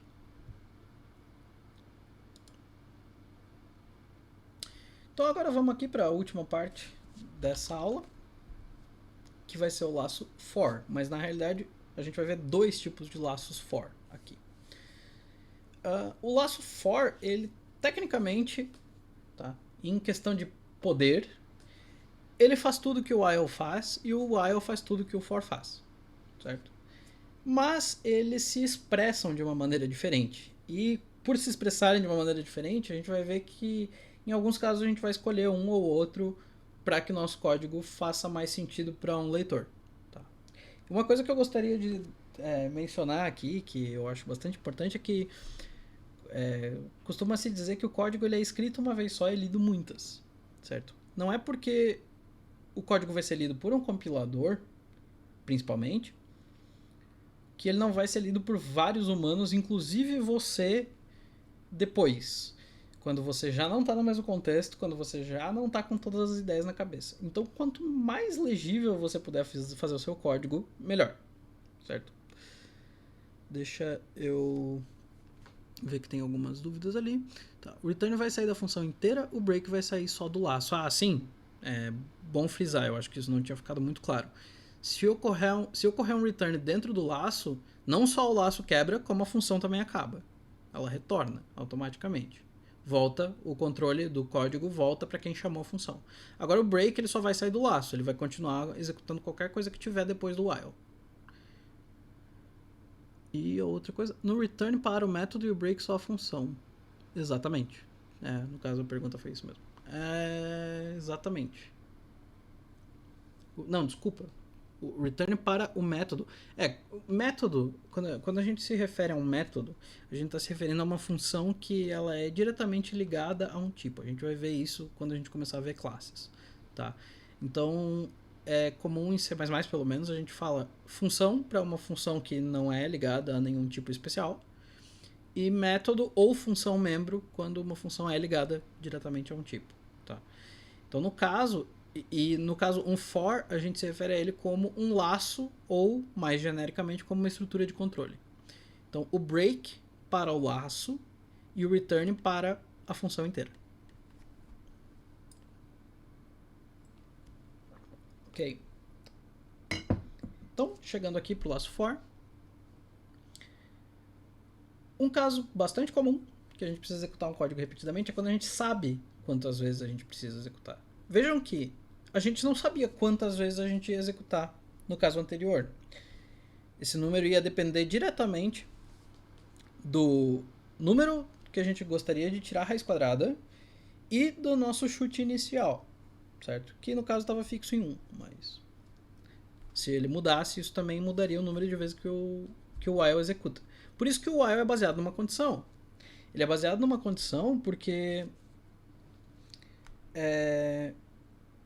a gente não pode dizer que ele tem que executar 3, 4 vezes. Ele precisa executar até que a precisão seja suficiente para que o número apareça igual 2 vezes. Tá? Geralmente não é feito assim o cálculo numérico. Tá? Quando a gente tem um método numérico e a gente precisa trabalhar com números de ponto flutuante, a gente vê se a diferença entre dois números é menor do que um limite que a gente estabelece. Tá? Mas só para deixar isso bem claro, que se alguém eventualmente assistir minha aula e falar você está ensinando errado, tá? Eu estou apenas sendo didático. Mas já o for, ele geralmente vai ser usado quando a gente sabe que a gente precisa executar n vezes. Onde n pode ser tanto um número conhecido na hora em que a gente está programando, quanto um número que vem de fora. Mais do que isso, o for do C++ ele permite que a gente dê passos. Então a gente pode fazer, a gente vai ter um número de controle que a gente tem acesso, a gente pode usar ele dentro do for.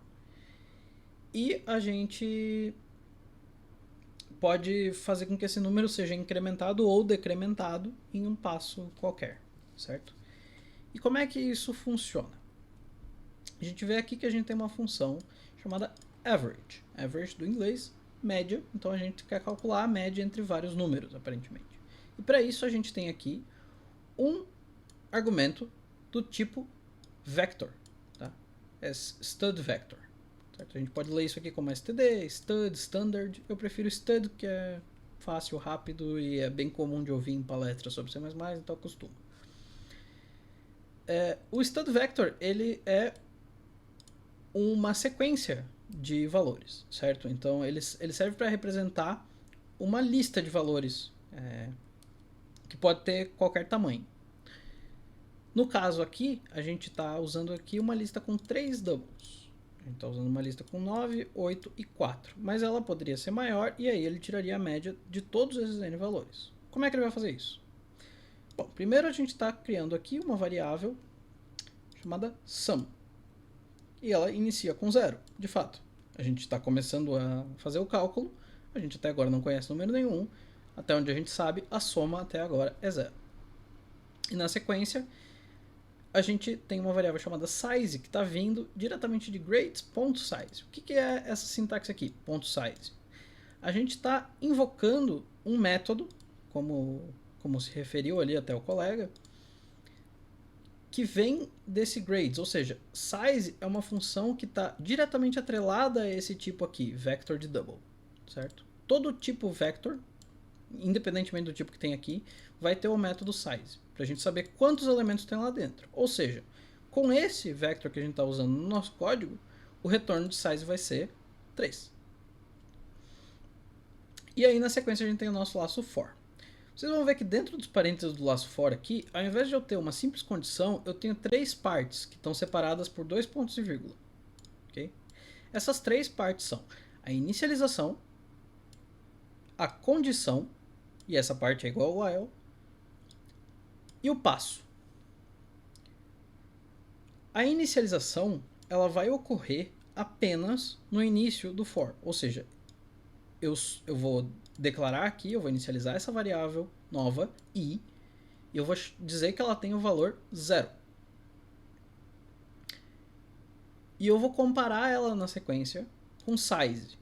Isso aqui, que é a condição, vai ser verificado a cada vez que o for executar. Então isso aqui vai ser igual ao while, certo? Se isso aqui for verdade, o for vai continuar executando.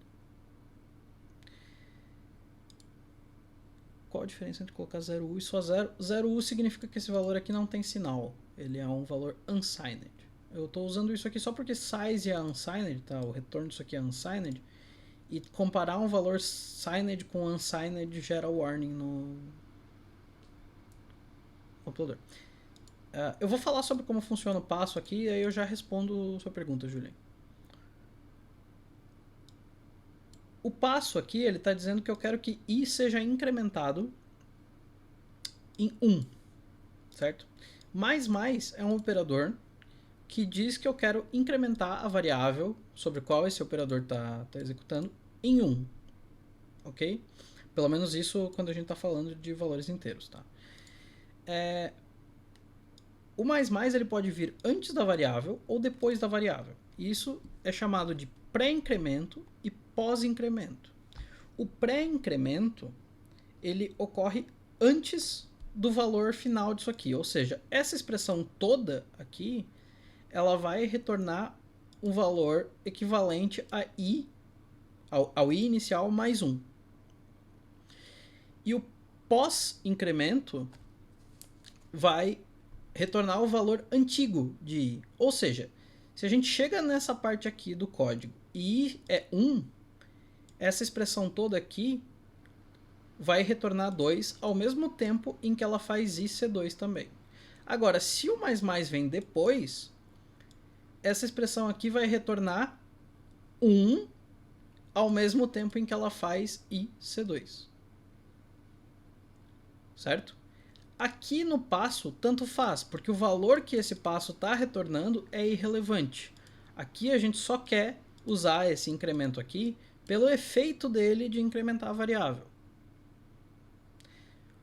Mas, em outros pontos do código, essa diferença é bastante relevante. Eu prefiro colocar o mais aqui na frente, porque se não fosse um inteiro, fosse um tipo, um iterador, alguma coisa assim, que seja um tipo mais complexo, a implementação desses dois métodos pode ser completamente diferente. E uma pode ser muito mais eficiente do que a outra. Eu sei que esse cara é um inteiro e eu sei que nesse caso aqui o compilador consegue gerar exatamente o mesmo código, mas para manter o costume de sempre colocar o pré-incremento aqui, eu coloco ele todas as vezes, certo? Por uma questão de consistência.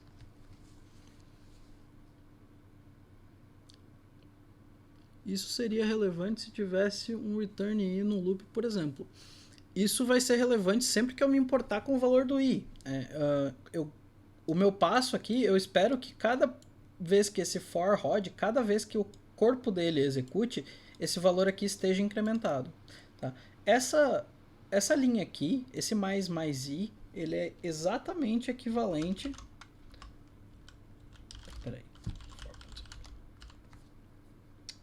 mais i é exatamente equivalente a i mais...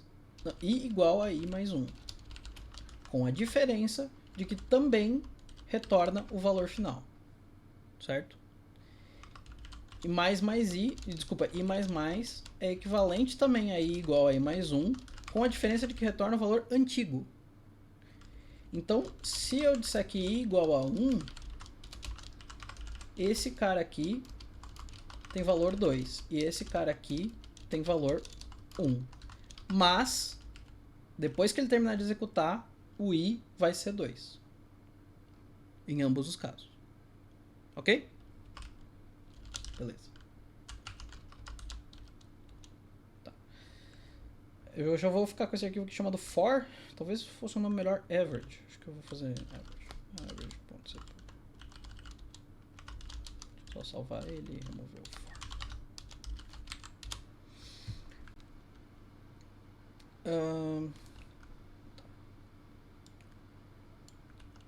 A parte dos includes aqui eu vou copiar e colar direto, porque já vimos isso várias vezes. A função eu vou escrever double average porque é rápido. Ela precisa de um vector de double, que eu acho que eu chamei de grades. Então eu tenho o alto i, que é igual a... Não, desculpa, alto i não. O alto i vem depois, calma. Então eu tenho aqui alto sum, que é 0.0. E eu tenho alto size, que é igual a grades.size. E aí eu tenho meu for. O passo inicial do for, então, é dizer que eu quero uma variável contadora que começa em 0. Certo? Pontinho extra para concorrente, para quem prestou atenção. Então aqui, i igual... Opa! Tem uma coisa estranha acontecendo aqui. Tá. Alto i igual a 0. A minha condição vai ser i menor do que size. E o meu passo vai ser incrementar o i. E aí o que eu vou fazer? Eu vou somar o valor que existe lá dentro do vetor na posição i. Isso aqui, para quem não tem contato com programação, é muito esquisito, mas vai acostumar e vocês vão ver isso em quase todas as linguagens. Tá? As posições de uma lista, de um vetor, de uma sequência qualquer, a gente geralmente começa indexando em 0. Tá? Então o primeiro elemento é o elemento de número 0, da posição 0. Isso vai fazer bastante sentido quando vocês entenderem como um vetor funciona na memória. Mas agora é só esquisito. Tudo bem. Então sempre vocês têm que pensar que a posição do número é o que você pensaria menos 1. Então o primeiro elemento é 0, o segundo elemento é 1, o terceiro elemento é 2. Por aí vai. E aqui, sum mais igual a grades mais 1. O que faz esse mais igual aqui? Ele atribui na variável o valor desse cara aqui somando. Então essa linha aqui é efetivamente igual a essa linha. Tá? Elas fazem a mesma coisa. É só um atalho. Só uma abreviação. Certo? E na sequência aqui a gente retorna sum dividido por size, porque eu estou querendo fazer a média, então eu pego a soma final e divido pelo número de coisas que eu tinha. Okay? Então aqui no meu main, eu vou declarar um vetor grades, grades igual a vector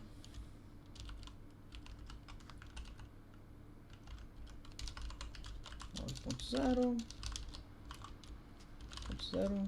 4.0 e eu vou mostrar aqui a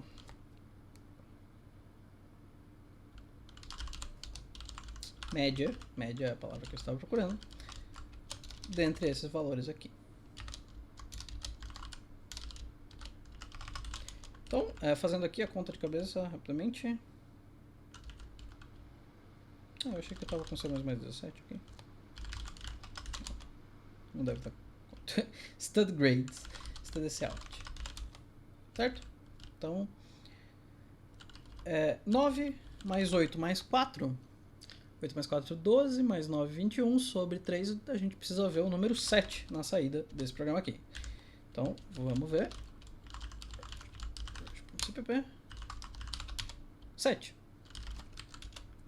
Então esse programa aqui, ele fez a conta. Ele contou pra gente quanta... Desculpa, ele contou não. De certa forma ele contou pra gente no final qual foi a média entre as notas de um aluno que tenha tirado 9, 8 e 4 numa média aritmética. Certo? Vocês vão ver esse laço for em várias outras linguagens. C tem esse laço for, Java tem esse laço for. Ele tem essa, que é esse laço for clássico, né? O for antigo, a gente pode chamar. Se talvez alguém ache isso ruim. Mas ele tem esses 3 passos aqui na linha do laço for dentro dos parênteses, certo? Então ele tem a inicialização, a condição e o passo. Alguma dúvida sobre essa versão do laço for?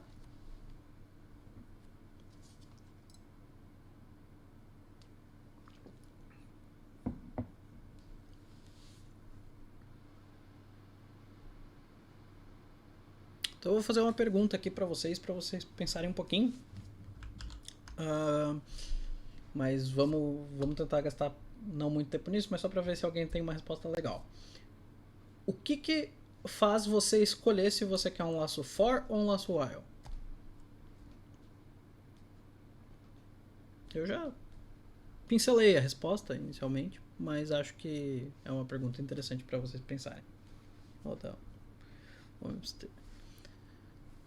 Matheus disse, saber o número de vezes que o loop vai se repetir. Sim. Se eu sei a condição de parada, mais ou menos, porque nos dois você tem a condição de parada e você precisa saber a condição de parada para escrever uma condição ali. Então, nesse caso, eu acho que a resposta do Matheus ela é mais, ela tá mais clara, que é saber o número de vezes que o loop vai se repetir. Não necessariamente saber o número de vezes, mas saber exatamente que passos eu preciso dar pro laço ocorrer, certo? Então, quando eu tenho várias operações que acontecem nesse esquema de passos. O meu passo pode talvez não ser de 1 em 1, ele pode ser de 3 em 3, ou às vezes o meu passo não necessariamente envolve incrementar um número, mas eu tenho um passo claro a ser dado e uma forma de checar se eu já dei todos os passos que eu precisava dar, certo? Se eu consigo escrever o meu for assim, geralmente ele fica mais claro do que um laço while. Mas a gente poderia, se a gente pegar essa linha e jogar no final do corpo, e a gente pegar essa linha e jogar antes do for, a gente pode trocar for por while e escrever o mesmo código. Na maior parte das vezes, isso vai dar um código esquisito. A gente vai ficar com aquela sensação de que deveria ter sido escrito um for. Outra coisa que é importante também é que a variável do for ela fica bem guardada, ela só vale dentro do bloco do for. Se eu tentar usar o i aqui fora, certo? Depois do for, o compilador não vai saber do que eu estou falando. Então isso é bom também porque a gente pode usar uma variável, às vezes até com um nome que sem contexto não é muito claro, como por exemplo o i, a gente pode usar ele tranquilo aqui dentro do for, porque a gente sabe que depois essa variável não vai mais estar disponível para ninguém. Certo? Isso é outra vantagem de usar o for dessa forma.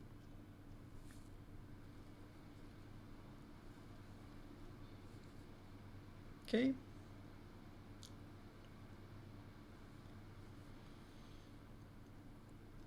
Então, vamos pro acho que... desculpa. Matheus. Acho que também por você ter interesse, precisar usar o iterador dentro do seu laço. Também é outra... É uma coisa que pode ser levada em consideração. Mas a gente vai ver que no range for a gente tem meio que um intermédio aí, talvez. Então vamos para a última parte da nossa aula de hoje, que é o último laço, é uma versão diferente do for, que é o range for. E a gente vai ver que o código é muito parecido, mas eu sumi com a variável size e o meu for ele ficou assim, super simples, certo? O que esse código aqui está fazendo? Vamos dar uma olhada. Então eu venho aqui, então, para transformar naquele código que a gente tem ali no material, eu removo aqui meu size, eu removo isso aqui e eu só digo que é auto i rates, e eu nem faço isso aqui, eu faço só i. E aqui não tem mais size, mas daí aqui eu posso chamar grades.size. Vamos ver então. O meu editor de texto diz que o código está ok. E se ele estiver ok, a gente deve ver o mesmo resultado. Então, vamos ver. Average 7. Sim, esse código ele tem exatamente o mesmo resultado. O range for ele está expressando a seguinte ideia.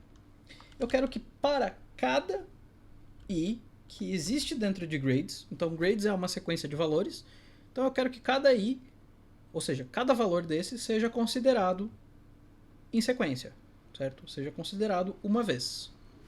E no caso do vector, a ordem importa, então eu quero que eles sejam considerados do primeiro até o final. Isso eu sei porque eu sei que o que eu estou iterando em cima é um vector, certo?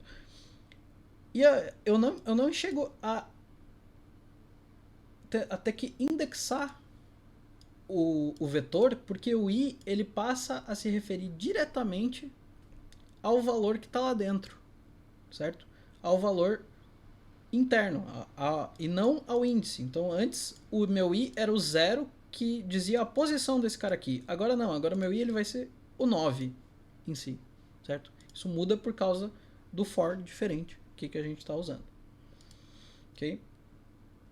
Então vocês veem aqui que a estrutura do range for é diferente, ela tem só dois pedaços, ele tem o objeto que a gente precisa iterar e a gente tem uma variável que vai representar cada elemento do objeto. Então ele simplifica bastante iterar em cima de coleções, né? de conjuntos, de sequências.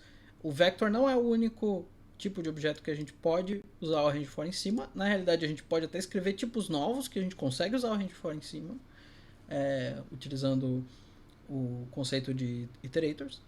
Então a gente vai ver esse mecanismo ainda nessas aulas mais pra frente, certo? Então aqui temos ainda 13 minutinhos de aula. Eu vou abrir para questões sobre essa parte do range for e aí a gente pode dar uma passada para ver quais exercícios eu vou deixar para vocês e na sequência vocês estão liberados. Então tem alguma dúvida aí sobre essa construção?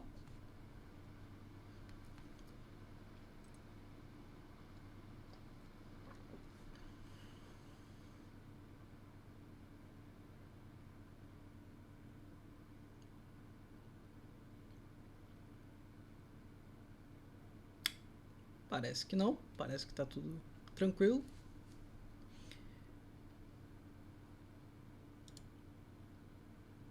Então aqui vamos dar uma olhada nos exercícios que eu vou passar para vocês. Vocês já podem começar a pensar um pouco como vocês querem fazer. Tá? Para essa aula aqui eu deixo 4 exercícios, certo? Deixa eu ver se algum deles é extra, acho que não. O primeiro exercício é escrever um laço bem simples. Ele precisa passar por todos os números de 1 até 100, certo? Mas tela, desculpa. Um dia eu ainda vou me acostumar, ou eu vou achar um atalho melhor. Então a gente precisa passar por todos os números de 1 a 100, mas eu quero que só os pares sejam impressos na tela, certo? Então como é que eu vou fazer para checar se um número é par? Não sei, fica para vocês descobrirem, mas tem aqui uma dica. Eu posso usar o operador porcento para obter o resto de uma divisão. Então quando eu divido um número por outro, que geralmente a gente usa o operador barra, eu obtenho o resultado da divisão. Mas o operador porcento consegue obter o resto ao invés do resultado. Então fica aí a dica que pode ser usado para resolver esse exercício. Na sequência a gente vai fazer um laço muito parecido, a gente quer ir de 1 a 100 também, mas para cada número a gente vai imprimir uma dessas coisas aqui. Então a gente vai imprimir, se o número for divisível por 3, a gente ao invés do número, vai imprimir fiz. Se o número for divisível por 5, ao invés do número a gente vai escrever buzz. Isso é parecido com aquela brincadeira do Silvio Santos, de todos os números que são múltiplos de 3 tem que falar pin. É bem parecido. Se o número for divisível tanto por 3 quanto por 5, vocês escrevem fiz buzz na tela. E em todos os outros casos, imprimam simplesmente o próprio número. Essa questão aqui ela parece besta, mas vocês vão ver que ela pode dar um nozinho na cabeça se vocês tentarem ver o código e Vocês talvez achem que o código está meio repetitivo e vão querer limpar e vai ser difícil. E pode ser que vocês encontrem um quebra-cabeça interessante aí. Mas essa questão é bastante usada também em entrevistas para programadores, como pelo menos uma questão introdutória. Então, se vocês aprenderem a fazer aí, já estão ganhando uma ideia, já estão ganhando uma vantagem. Uma vantagem é a palavra que eu queria. Questão 3. Utilizando algum dos tipos do laço vistos nessa aula, escreva funções que imprimam os valores da sequência de Fibonacci. Vejam, o enunciado diz para vocês usarem algum tipo de laço. Escolher o laço que faz mais sentido fica a cargo do leitor, certo? É uma das coisas que eu vou dar uma olhada conforme eu for vendo o que vocês fizeram. Então, a primeira versão é, se eu tiver um n, eu quero ir até o enésimo elemento da sequência. Então, se eu receber 5, eu quero ir até o quinto elemento da sequência de Fibonacci, certo? Então, por exemplo, se eu receber 5, eu quero escrever na tela 0, 1, 1, 3, 5. Se eu receber 6, eu quero escrever na tela 0, 1, 1, 3, 5, 8. A sequência de Fibonacci, se alguém aí não conhece, é uma sequência onde cada número é a soma dos dois anteriores e os dois primeiros são fixos em 0 e 1. Okay? Vocês podem procurar também, vocês encontram definição fácil.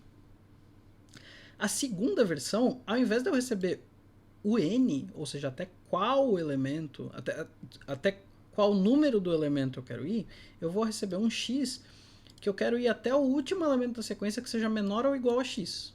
Ou seja, se eu receber 8, eu quero escrever 0, 1, 1, 3, 0, 1, 1, 2, 3, 5, 8. Certo? Eu falei errado antes, eu tenho certeza absoluta que eu falei errado. Se eu receber 13, eu quero escrever 0, 1, 1, 2, 3, 5, 8, 13. Certo? E se eu receber um número que não está na sequência, eu quero ir até o último que seja menor ou igual àquele número que eu dei. Okay?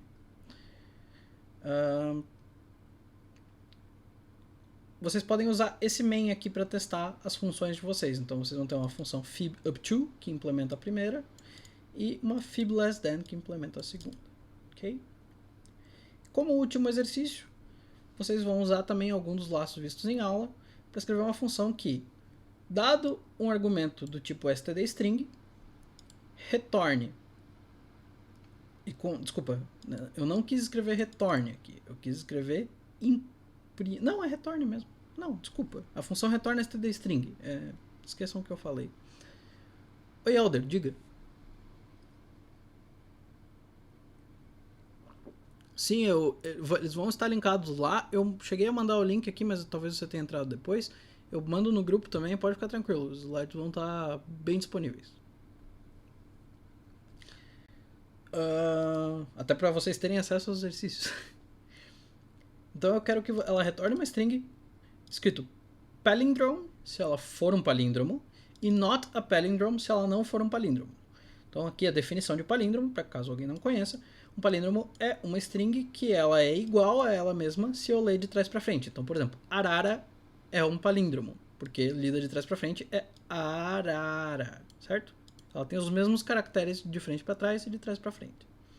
Então aqui, para acessar cada caractere da string, vocês podem usar S usando o operador de acesso, com colchetes, ou vocês podem usar o for, o range for ali, certo? Lembrando também que as posições na string se iniciam em 0, da mesma forma que no vector. E vocês podem usar para testar esse main aqui, vocês implementam a função de vocês aqui, e usam esse main aqui. Visto os exercícios, a gente ficou com 6 minutos de folga. Alguém tem alguma dúvida sobre os exercícios? Alguém gostaria de falar alguma coisa sobre a aula? Alguma dúvida que tenha ficado? A gravação vai ser subida no YouTube, pode ficar tranquilo.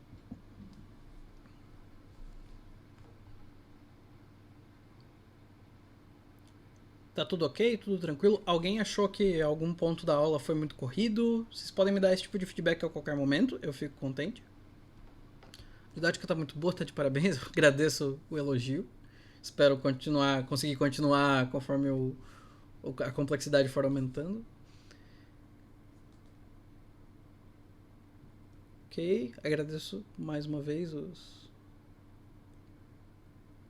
pessoal que tá falando que a aula foi boa.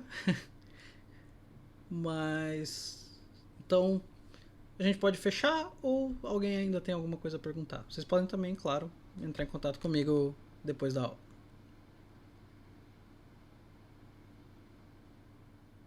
Lembrando, pessoal, quem por algum motivo estiver com algum problema na sua própria plataforma, né, seja Windows, Linux, o que estiver usando, não estiver conseguindo compilar C++ ou tiver com algum problema, por favor, traga a dúvida rápido pra gente tentar resolver o mais rápido possível e conseguir ter vocês com uma plataforma funcionando. Sobre Linux, vocês podem falar comigo ou com o André. Sobre Windows, vocês podem falar comigo ou com o colega de vocês, o James. Mas tentem não incomodar o James demais. Tragam pra mim, se for necessário. Porque ele já se voluntariou a fazer isso e já acho que eu esteja abusando muito. Mas se quiserem jogar ele no grupo, eu acho que ele consegue dar uma ajuda, porque a gente, só para quem estiver assistindo depois no YouTube, a gente está usando o Windows Subsystem for Linux para os alunos que estão usando o Windows. Então, tem uma configuraçãozinha a ser feita.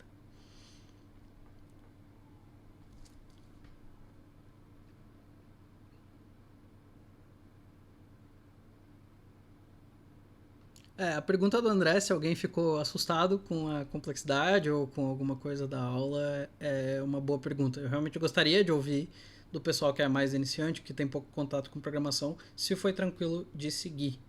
E reiterar que qualquer dúvida e qualquer coisa que vocês estejam travando, por favor, tragam pra gente. A gente tem certeza que a gente, com algum nível de esforço, consegue não deixar ninguém para trás. Legal, Guilherme, não teve nenhum contato com programação, conseguiu seguir, bacana. Espero depois consiga fazer a parte dos exercícios no teu computador aí. Eu acho que isso aí vai ser a prova de fogo pro pessoal ver se tá tudo ok, tudo entendido, mas beleza. Imagina, Jason, eu que agradeço o interesse de vocês. Não sei se é Jason ou se é Jason o teu nome, desculpa. Ok, pessoal. Então, acho que a gente pode encerrar. Até semana que vem. Durante a semana, por favor, tentem engajar com os exercícios no tempo de vocês. Eu até gostaria de dar essa aula mais vezes na semana, mas aí eu acho que fica difícil para os alunos terem a disponibilidade. Então, para ficar um pouco mais acessível, eu gosto de fazer semanal, mas eu acho bom que vocês peguem os exercícios ao longo da semana para manter o contexto na cabeça. Então tá, pessoal. Até mais. Muito obrigado e até.